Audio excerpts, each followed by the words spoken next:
Riggs Ventures West Africa was started in Nigeria in 1998 to produce agricultural bags for local sales and later for export to Benin and Ivory Coast. With financial support from the Nigerian Export-Import Bank, Riggs have now expanded their capacity and their product range to include cement and industrial bags as well. Because the supply gap is huge, the company is currently still catering to local demand, but plans to commence exporting to neighboring West and Central African countries in the near future. I imported the first set of machinery from China. Unfortunately, I realized that the technology is not good enough. I therefore decided to look for some machineries from the West. In other countries, you sort of have where the government encourages manufacturing, and then they do tell the banks give you like a long-term loan and then they help you out. In Nigeria, that isn't readily available, so you don't have such regulations and rules that help promote the manufacturing sector, so it's quite difficult. I was able to secure a $10 million facility, and I brought in the state-of-the-art machinery, which increased my production capacity from 9 million bags to 69 million bags. Without the support of Nigeria Export-Import Bank, it would have been almost impossible to do that in Nigeria, because most of the Nigerian banks are more used to the short-term financing.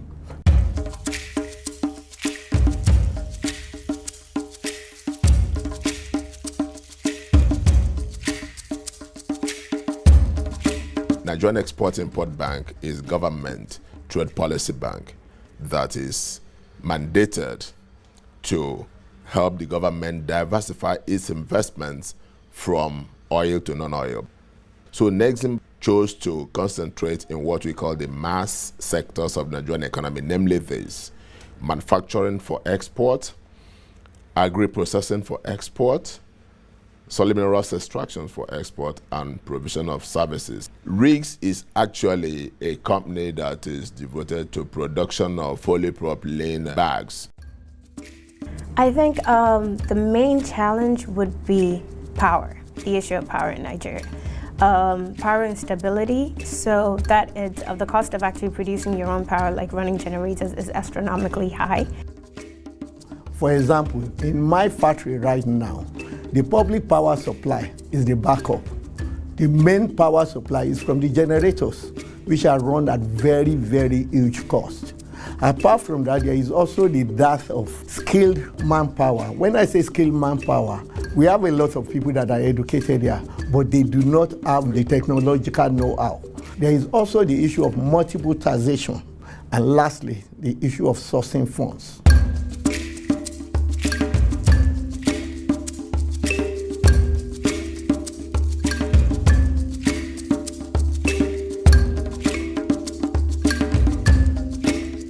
Everyone's trying to go away from oil and looking for clean fuel and other alternative forms of energy. So if the world is going in that direction, the demand for oil is obviously going to drop. In Nigeria, we can't just base our economy on just oil exports. Right now, 98% of our export is on oil. You can only create jobs by getting into the rich sectors of the economy. Like what I'm doing, I'm employing about 500 people. Most people in oil exports, they are in much higher volume, yet they are not employing people. And we need to diversify this economy. I mean, Nigeria, we have very intelligent people. We can do anything, but we need that support from the government. If the government can give us that support through rules and regulations, and also regarding to the regulatory policies with the banks, that will help drive business development. The role of central bank now is not just limited to a sound financial system. Is also looking at how do we finance real growth, how do we intervene in those sectors that we believe are very key to our economic development. In Nexim, for instance, a greater proportion of our lending is to the SMEs. Almost 80% is to the SMEs. Have the capacity to generate foreign exchange, create wealth for Nigerians, reduce poverty. So they are actually the engine of growth. We have sectors, apart from oil, that have very high growth potentials. Talk about solid minerals, for instance. We have about 34 solid minerals in commercial quantities. Yet, as we speak now, it is contributing less than 1% to our GDP. So what does that tell us? That huge potentials that have not even been scratched.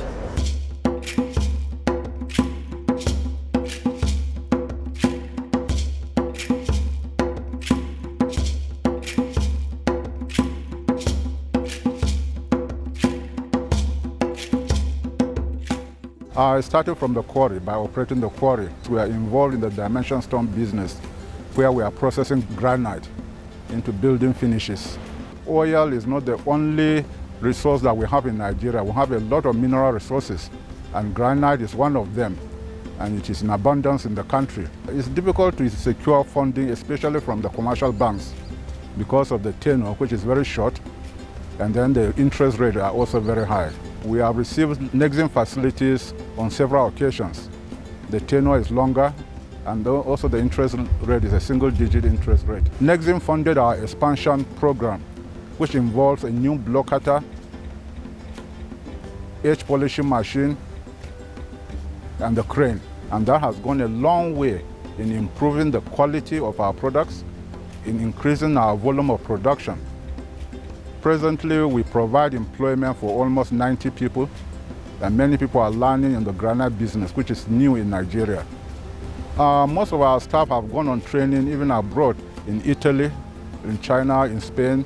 For now, we are not exporting because we are unable to meet the local production, but we are planning to export in future, starting from the West African region. We are also planning to export the block to Europe. In 5 years, we want to increase our production by almost 3 times our present capacity. For Nexim, we cannot fulfill our mandate if we don't help the government to create jobs. Because a country that has most of its population under 30, it will be a ticking time bomb if you don't get your acts together to create jobs amply for this segment of the population.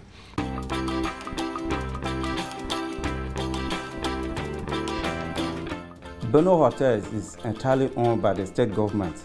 Luxurium's role is to manage the hotel most effectively for the state government.